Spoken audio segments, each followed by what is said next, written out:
How do you respond to what about Trump when you're talking about building this outside party, when you're talking about supporting, unifying around possibly like a Jill Stein, Cornel West combined ticket? Like what is your response to or answer to what about Trump? I mean, as we said before, and as Kalen said earlier in the clip that you played, our starting point actually is to acknowledge that Trump 2.0 presents an ominous development, but that precisely because we want to defeat the right wing, we want to defeat Trumpism, we have to recognize that it is really at the doorstep. The rise of Trumpism and the reactionary current in the U.S. is actually at the doorstep of the betrayals of the Democratic Party and Biden himself. One of the reasons you'll see young people saying why they support Trump versus Biden is just a shorthand. And Ryan Watson, one of the socialists we interviewed in a member of Socialist Alternative, we interviewed Black Socialist, and he's a leader in our Black Caucus, Socialist Alternative Black Caucus.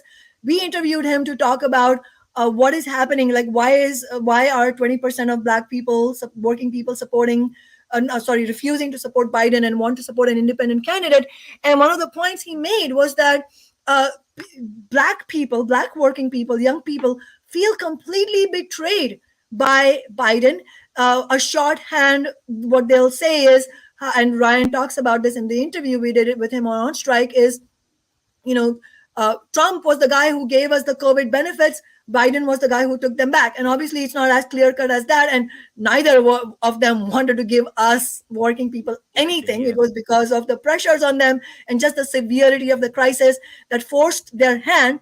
But the point is that it's the betrayals by Biden taking away the COVID benefits, especially child tax credit, which plunged uh, the biggest sort of increase in poverty, and the biggest decrease in poverty with the giving of the child tax credit. That's how crucial it was.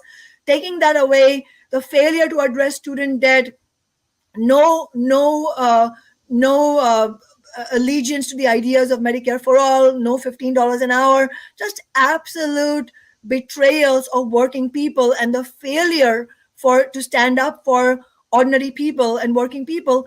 All of that has created an avenue for now the real prospect, a real possibility of Trump getting reelected. How is it that that's even happening? So we talk about all of that. And also, it's important to point out history. I mean, it was the attacks by the Democrats on working class people for decades, including attacks by Barack Obama, who, let's not forget, was the deporter in chief.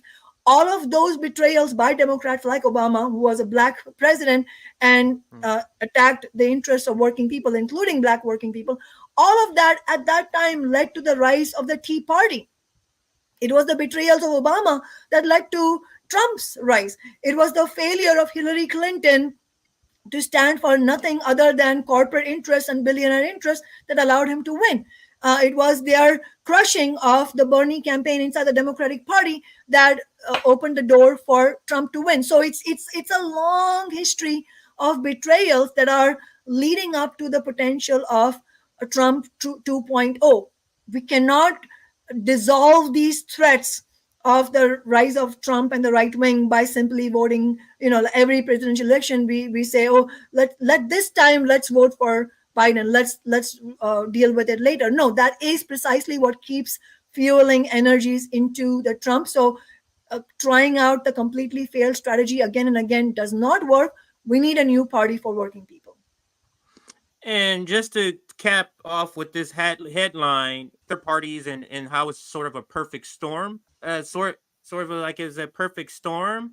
The Democrats see this perfect storm. The Democrats see this perfect storm, and this is what they're doing. The Democrats all out war on third parties and independent candidates. So in this article, I won't read the article, but the article goes into how they're putting in a lot of money and effort because they see the threat of third parties in these in specifically in these battleground states. So they're hiring a team of lawyers to get these candidates off of ballots. That is the strategic plan they have. They've done several articles on it and actually several segments on cable news. I don't know if you've seen it, but what is your take on the Democrats' plan to sort of crush third parties in 2024? There's no doubt that they are very nervous, and especially in battleground states, the margins are so slim, that as democratic pro democratic party commentators themselves, the the corporate media commentators themselves, liberal media themselves, have acknowledged Biden has a real problem on his hands, and that this will be an election that is won or lost on the margins. And you can see, for example, just take the example of Michigan, where the uncommitted campaign, and I mean the campaign to win the uncommitted vote. I'm not necessarily talking about any campaign label. Their goal was to win 10,000 uncommitted votes, because they had started planning a little bit later and all that, and they won more than 10 times that, over 110,000 uncommitted votes.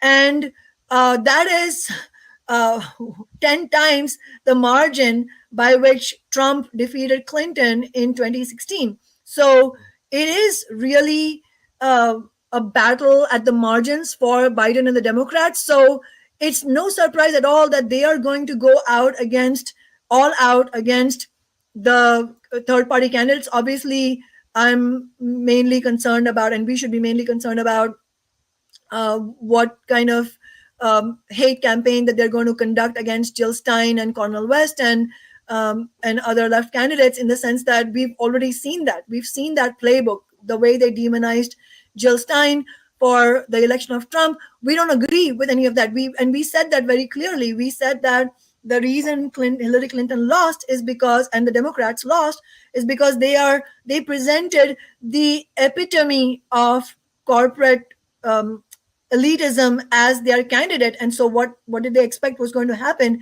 Is working people are angry at Democrats like Hillary Clinton. And again, that history also shows that ultimately voting for a Democrat, whether it's Biden or Clinton, is never going to be, or Obama for that matter, is never going to be the solution if we want to end Trumpism.